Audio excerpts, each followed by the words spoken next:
દાખલ થયા. પહેલી મુહર્રમના દિવસે નવું વર્ષ બેઠું આપણું ઇસ્લામનું, અને આપણે નવા વર્ષના અંદર દાખલ થઈ ગયા.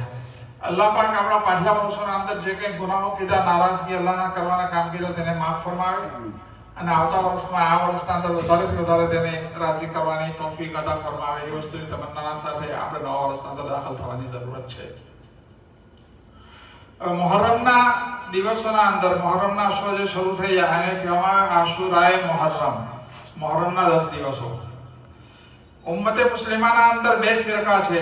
એક અહેલે સુન્નતના આપણે લોકો સુન્ની જમાત કહેવામાં આવે, અને બીજા શિયા લોકો. તે લોકો બી પોતપોતાને મુસલમાન સમજતા હોય, પણ તે લોકોના માન્યતા અમુક અકાઈદ 2004 સુધી પહોંચેલા છે. આપણે કહી નથી શકતા કે સહી માનામાં તે લોકો ઇસ્લામના અંદર દાખલ છે કે નહીં દાખલ છે. શિયાના અંદર બી બહુ તબકા છે.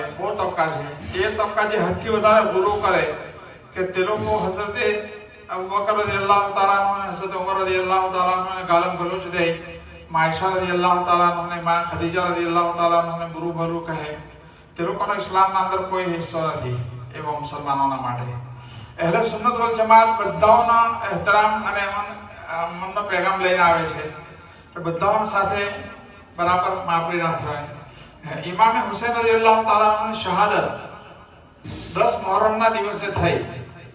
તેના લીધે શિયા લોકો, જે લોકો ઇમામ હુસૈન રઝિયલ્લાહુ તાઆલા અન્હુને માનવા વાળા છે, તે લોકો તે દિવસનો વધારે એહતરામ કરે. ઇમામ હુસૈન રઝિયલ્લાહુ તાઆલા અન્હુની શહાદત તે દિવસે થઈ.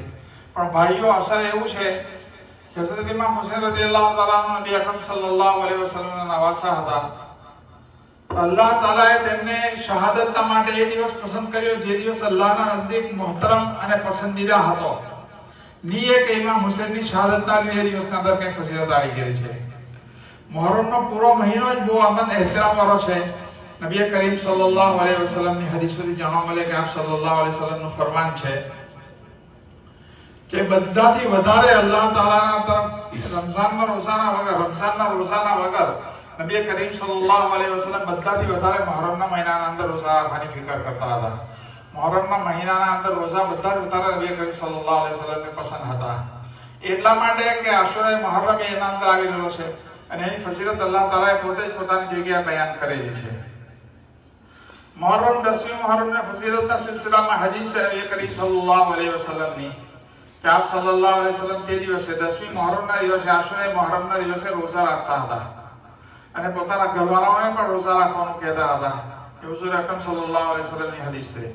આપ સલ્લલ્લાહુ અલૈહિ વસલ્લમ હિજરત ફરમાવીને મદીના શરીફ તશરીફ લઈ ગયા, તો મદીનામાં જોયું કે લોકો ત્યાંના યહૂદી, ખૈબરના યહૂદી, એ બી આશુરાના દિવસે રોજો રાખતા હતા. તો નબી કરીમ સલ્લલ્લાહુ અલૈહિ વસલ્લમે ફરમાવ્યું કે આ 10 મુહર્રમના દિવસે આ લોકો હું પર રોજો રાખે. એટલા માટે કે હઝરત મૂસા અલૈહિ સલામને અલ્લાહ તાઆલાએ નજાત દીધેલી, અને મૂસા અલૈહિ સલામને ની માનવા વાળી જો કૌમથી બની ઇસ્રાઈલ તેને હલાક અને બરબાદ કરેલા, તેની ખુશીના અંદર લોકો રોજો રાખતા છે. તો નબી કરીમ સલ્લલ્લાહુ અલૈહિ વસલ્લમ ફરમાવ્યું આવતા વર્ષે જો અમે જીવતા રહ્યા તો યહૂદીઓની મુખાલફત કરું, વિરોધ કરું, એક દિવસ અગાડી અથવા એક દિવસ પછાડી સાથે રોજો રાખી લેવાનો. તો હુઝુર સલ્લલ્લાહુ અલૈહિ વસલ્લમની હદીસ, જો કે આપ સલ્લલ્લાહુ અલૈહિ વસલ્લમ આવતા વર્ષ સુધી જીવતા નહીં રહ્યા અને પછી અલ્લાહના દરબારમાં પહોંચી ગયા, એટલે અમલ કરવાનો તો મોકો નહીં મળ્યો. પણ નબી કરીમ સલ્લલ્લાહુ અલૈહિ વસલ્લમની ઈચ્છા અને તમન્ના હતી કે 10 મુહર્રમના દિવસે જો રોઝા રાખો તો એક દિવસ અગાડી અથવા એક દિવસ પછાડી સાથે મિલાવીને રોઝો રાખી લેવો ઘણું મુનાસિબ છે. અને હદીસના અંદર એક બહુ ફઝીલત બી આવી છે કે જે 10 મુહર્રમના દિવસે રોઝો રાખશે, અલ્લાહ તાઆલાની ઉમ્મીદ છે કે તેને એક વર્ષ આગલા અને પાછલા ગુનાહો માફ કરી દેવામાં આવશે. તે એક નફિલ રોઝાની બરકતથી અલ્લાહ તાઆલા આટલા બધા ગુનાહો માફ કરે છે. વધારેથી વધારે ઇહતિમામ કરીને રોઝા રાખવાની ફિકર કરે. હવે 10મી મુહર્રમના રોઝાના સિલસિલામાં હઝરત થાનવી રહમતુલ્લાહ અલૈહનો મલફૂઝ કોઈ જગ્યાએ જોઈ લો. હઝરત થાનવી રહમતુલ્લાહ અલૈહ ફરમાવતા હતા કે તે જમાનામાં યહૂદીઓ 10મી મુહર્રમનો રોઝો રાખતા હતા, એટલે સાથે નબી કરીમ સલ્લલ્લાહુ અલૈહિ વસલ્લમે ફરમાવ્યું કે એક દિવસ અગાડી અથવા એક દિવસ પછાડી સાથે મિલાવીને રોઝો રાખી લેવાનો. પણ આ જમાનાના અંદર હવે તો યહૂદીઓ 10મી મુહર્રમનો રોઝો રાખતા નથી, એટલે મુશાબહત બાકી નથી રહી.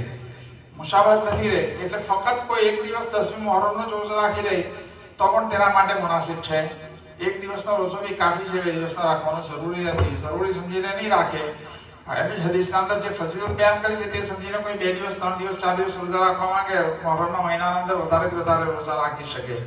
પણ જરૂરી નથી તેના માટે થાની રહમતુલ્લાહ અલૈહના બોલના પ્રમાણે કે 10મી મુહર્રમમાં તે ઇહરામ અને તે ઇકરામ જે યહૂદીઓ પહેલા કરતા હતા હવે નથી કરતા. એ લોકોના અંદર રોઝાનો રિવાજ બી નથી, એટલે હવે મુસાફર યહૂદીઓ હાથે નથી રહી, રોઝા રાખવાનો કઈ જરૂર નથી. બહરહાલ અલ્લાહ પાક આપણને સહી માનાના અંદર મુહર્રમના મહિનાના ઇહરામ કરવાની તૌફીક નસીબ ફરમાવે.